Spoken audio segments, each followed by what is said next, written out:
നാട്ടിൽ നിയമസഭാ തിരഞ്ഞെടുപ്പിന്റെ ചൂട് തുടങ്ങുന്നതേയുള്ളൂ. പക്ഷേ കോൺഗ്രസ് തറവാട്ടിൽ ഇപ്പോൾ തന്നെ കസേര പിടുത്തം തുടങ്ങിയിരിക്കുകയാണ്. സാധാരണ എല്ലാ രാഷ്ട്രീയ പാർട്ടികളും വോട്ട് പിടിക്കാൻ പദ്ധതിയിടുമ്പോൾ നമ്മുടെ കോൺഗ്രസ് നേതാക്കൾ ജയിച്ചു കഴിഞ്ഞാൽ ആര് മുഖ്യമന്ത്രിയാകുമെന്ന് തീരുമാനിക്കാനുള്ള പരക്കം പാച്ചിലാണ്. നാട്ടുകാർ ഭരണവിരുദ്ധ വികാരം കൊണ്ട് സർക്കാരിനെ മാറ്റാൻ നോക്കുമ്പോൾ കോൺഗ്രസുകാർ നോക്കുന്നത് സ്വന്തം പാർട്ടിയിലെ എതിരാളിയെ എങ്ങനെ കുഴിയിൽ വീഴ്ത്താമെന്നാണ്. തിരഞ്ഞെടുപ്പ് ജയിക്കുമോ തോൽക്കുമോ എന്നതൊന്നും ഇവർക്ക് വിഷയമല്ല. ജയിച്ചാൽ ആ കസേരയിൽ ആദ്യം പോയി ഇരിക്കുന്നത് ഞാനായിരിക്കണം എന്ന വാശിയിലാണ് ഓരോരുത്തരും. നിലവിൽ ഈ മ്യൂസിക്കൽ ചെയർ കളിയിൽ പ്രധാനമായും 3 പേരാണുള്ളത്. ഒന്നാമൻ നമ്മുടെ VD സതീശനാണ്. ഞാൻ പ്രതിപക്ഷ നേതാവല്ലേ, അപ്പോൾ ആ കസേര സ്വാഭാവികമായും എനിക്കുള്ളതല്ലേ എന്ന ഭാവത്തിലാണ് പുള്ളിയുടെ നടപ്പ്. സഭയിൽ സർക്കാരിനെ വിറപ്പിക്കാൻ നോക്കുന്നതിനേക്കാൾ കൂടുതൽ സമയം സ്വന്തം പാർട്ടിയിലെ പഴയ ഗ്രൂപ്പ് സിംഹങ്ങൾ തന്റെ കസേരയുടെ കാല് വെട്ടുന്നുണ്ടോ എന്ന് നോക്കാനാണ് പുള്ളിക്ക് നേരം. പുതുതലമുറ വരട്ടെ എന്ന് സതീശൻ പറയുമ്പോൾ അതൊക്കെ അവിടെ ഇരിക്കട്ടെ, ആദ്യം ഞങ്ങളൊന്ന് ഇരിക്കട്ടെ എന്നാണ് മുതിർന്ന നേതാക്കളുടെ ഉള്ളിലിരിപ്പ്. രണ്ടാമൻ മുതിർന്ന നേതാവ് രമേശ് ചെന്നിത്തലയാണ്. പണ്ട് ഉമ്മൻചാണ്ടിയുടെ കൂടെ മന്ത്രിയായിരുന്ന കാലം തൊട്ടേ തുന്നിവെച്ച പഴയ മുഖ്യമന്ത്രി കുപ്പായം ഇത്തവണയെങ്കിലും ഒന്ന് ഇടാൻ പറ്റുമോ എന്നാണ് അദ്ദേഹത്തിന്റെ നോട്ടം. എനിക്ക് അനുഭവ സമ്പത്തുണ്ട്, ഞാൻ കേരളം മുഴുവൻ അറിയപ്പെടുന്ന നേതാവാണെന്ന് അദ്ദേഹം ഇടയ്ക്കിടെ ഓർമ്മിപ്പിക്കുന്നത് തന്നെ ഈ കസേര ലക്ഷ്യം വെച്ചാണ്. ഇടക്കാലത്തൊന്ന് സൈഡിലായെങ്കിലും പ്രചാരണ സമിതി അധ്യക്ഷനായതോടെ വണ്ടി ഓടിക്കുന്നത് ഞാനാണെങ്കിൽ സീറ്റിലിരിക്കുന്നതും ഞാനായിരിക്കും എന്ന മട്ടിലാണ് ചെന്നിത്തലയുടെ ഇപ്പോഴത്തെ ബോഡി ലാംഗ്വേജ്. ഇവർ രണ്ടുപേരും കൂടി ഇവിടെ തല്ലുകൂടുമ്പോഴാണ് ഡൽഹിയിൽ നിന്ന് KC വേണുഗോപാൽ പെട്ടെന്ന് കേരളത്തിലെ ഇടവഴികളിലൂടെ വീടുകൾ കയറാൻ ഇറങ്ങിയിരിക്കുന്നത്. ഞാൻ വെറും പ്രകടന പത്രിക ഉണ്ടാക്കാൻ വന്ന പാവം പ്രവർത്തകനാണെന്ന് പറയുന്നുണ്ടെങ്കിലും പുള്ളിയുടെ കണ്ണ് നേരെ ആ മുഖ്യമന്ത്രി കസേരയിലാണ്. ഹൈക്കമാൻഡിന്റെ അടുപ്പം വെച്ച് തിരഞ്ഞെടുപ്പ് കഴിഞ്ഞാലുടൻ ഒരു പാരാഷൂട്ട് എൻട്രി നടത്തി ഇങ്ങോട്ട് കെട്ടിയിറങ്ങാൻ ഒരു പഴുതു നോക്കുകയാണ് കക്ഷി. നാട്ടിലെ നേതാക്കൾ വെയിൽ കൊണ്ട് വോട്ട് പിടിക്കുമ്പോൾ ഡൽഹിയിലെ എയർ കണ്ടീഷൻ മുറിയിലിരുന്ന് അധികാരം പിടിക്കാമെന്നാവാം അദ്ദേഹത്തിന്റെ ലൈൻ. സംഗതി ഇത്രയൊക്കെ ഉള്ളൂ. വോട്ട് ചെയ്യാൻ പോകുന്ന ജനങ്ങളെ കുറിച്ചോ കേരളത്തിലെ വിലക്കയറ്റത്തെ കുറിച്ചോ ആർക്കും വലിയ ചിന്തയൊന്നുമില്ല. എല്ലാവർക്കും മുഖ്യമന്ത്രിയാകണം. സീറ്റ് വിഭജനം വരുമ്പോൾ തുടങ്ങും ഇതിന്റെ അടുത്ത തമാശ.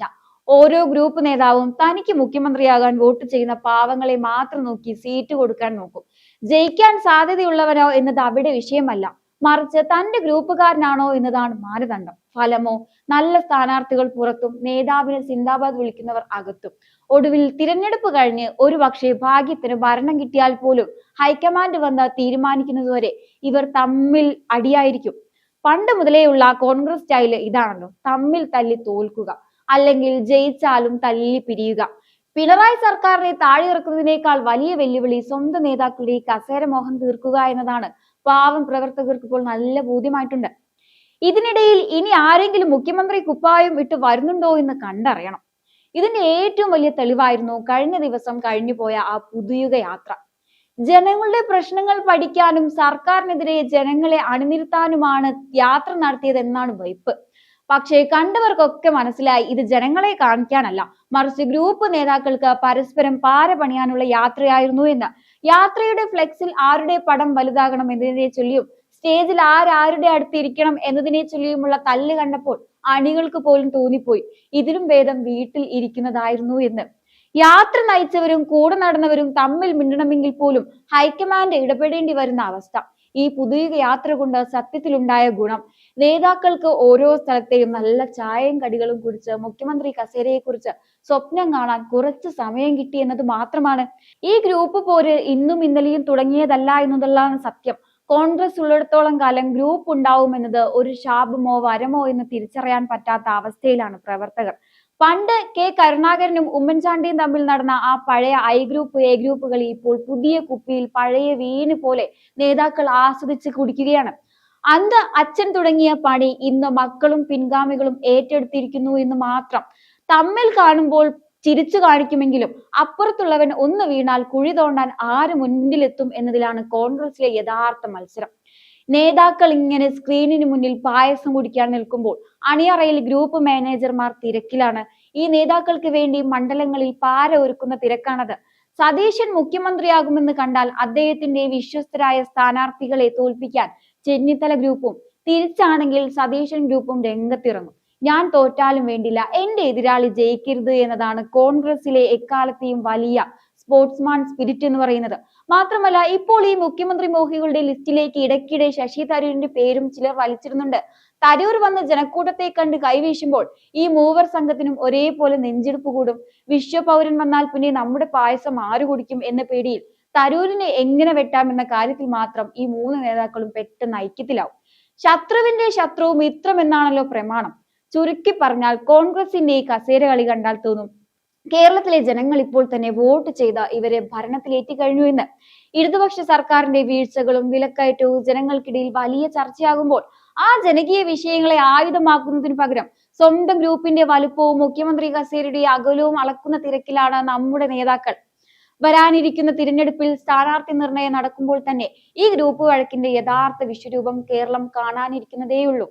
ജയിക്കാൻ സാധ്യതയുള്ളവനെയല്ല, മറിച്ച് നിയമസഭാ കക്ഷി യോഗത്തിൽ തനിക്ക് വേണ്ടി കൈപൊക്കുന്ന അടിമകളെ മാത്രം സ്ഥാനാർത്ഥികളാക്കാൻ നേതാക്കൾ വാശി പിടിക്കുമ്പോൾ പണി കിട്ടുന്നത് പാവം സാധാരണ പ്രവർത്തകർക്കാണ്. ഒരു വശത്ത് ഹൈക്കമാൻഡ് എന്ന ഡൽഹി മാന്ത്രികനെ കാണിച്ച് KC വേണുഗോപാലും മറുവശത്ത് സഭാ പ്രകടനത്തിന്റെ വീരവാദം മുഴക്കി VD സതീശനും അനുഭവ സമ്പത്തിന്റെ ആഴം അളന്ന് രമേശ് ചെന്നിത്തലയും കളം നിറയുമ്പോൾ ഇതിനിടയിൽ ആരുടെ കാലുവാരുമെന്ന പേടിയിലാണ് അണികൾ. ഉമ്മൻചാണ്ടിയുടെയും കരുണാകരന്റെയും കാലത്ത് തുടങ്ങിയ ഈ കാലുവാരി സംഗീതം പുതുയുഗത്തിലും പഴയ താളത്തിൽ തന്നെ തുടരുന്നത് കാണുമ്പോൾ കോൺഗ്രസ് ശൈലിക്ക് മാറ്റമൊന്നുമില്ലെന്ന് വ്യക്തം.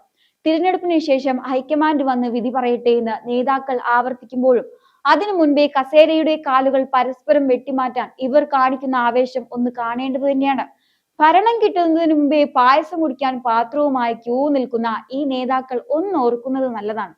ജയിക്കാനായി പണിയെടുക്കുന്ന പ്രവർത്തകർക്കും വോട്ട് ചെയ്യേണ്ട ജനങ്ങൾക്കും ഈ തമാശകൾ കാണുമ്പോൾ ഒരു പരിധിയുണ്ട്. കോൺഗ്രസിന് വലിയ വെല്ലുവിളി സ്വന്തം പാർട്ടിയിലെ മുഖ്യമന്ത്രി കസാര പ്രേമികളെ നിലയ്ക്ക് നിർത്തുക എന്നത് തന്നെയാണ്. ഇനിയെങ്കിലും കോൺഗ്രസ് ഹൈക്കമാൻഡ് മനസ്സിലാക്കിയാൽ കൊള്ളാം. അല്ലെങ്കിൽ വോട്ട് എണ്ണി കഴിയുമ്പോൾ കസേരയും പായസമില്ലാതെ പരസ്പരം പഴിചാരിയും KPCC ഓഫീസിന് മുന്നിൽ മുദ്രാവാക്യം വിളിച്ചും ഇരിക്കേണ്ടി വരുമെന്ന കാര്യത്തിൽ സംശയമില്ല. ഈ മ്യൂസിക്കൽ ചെയർ കളിക്ക് തിരഞ്ഞെടുപ്പ് ഫലം വരുമ്പോൾ ജനങ്ങൾ നൽകുന്ന മറുപടി എന്തായിരിക്കുമെന്ന് നമുക്ക് കാത്തിരുന്ന് കാണാം. എന്തായാലും ഈ ഒരു വിഷയത്തെക്കുറിച്ചുള്ള നിങ്ങളുടെ അഭിപ്രായങ്ങൾ കമന്റ് ബോക്സിൽ രേഖപ്പെടുത്തുക. മറ്റൊരു വിഷയവുമായി വീണ്ടും കാണാം. നന്ദി.